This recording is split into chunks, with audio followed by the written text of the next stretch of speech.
বাংলাদেশে একটা ঘটনা, ওইখানে সরকারের একটা পরিবর্তনের পর একটা কি অবস্থা চলছে, ভারত বিরোধী একটা প্রবণতা আমরা দেখতে পাচ্ছি।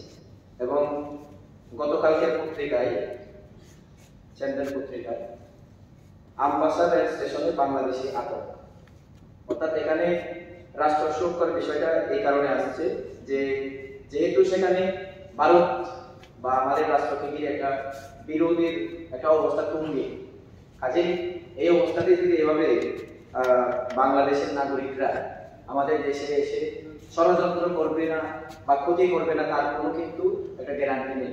তার কারণে আমি মাননীয় মুখ্যমন্ত্রী মহোদয়ের কাছে অনুরোধ রাখবো আপনার মাধ্যমে, যাতে করে এই বিষয়টা একটু নজর দেওয়া হয়। কারণ কদিন আগেই ইউপিতে, উত্তরপ্রদেশের জামিয়া হাবিবি নামে একটা মাদ্রাসা, সেখানে ভারতীয় নকল নোট তৈরি করার কারখানা ধরা পড়েছে এবং সাথে এই রাষ্ট্রীয় স্বয়ংসেবক সংঘ তার বিরুদ্ধে অ্যাকশন নেওয়ার, জিহাদ ঘোষণা করার একটা দলিল কিন্তু সেখানে এসে ন্যাশনাল মিডিয়াগুলো সেগুলো কাভারেজ করেছে।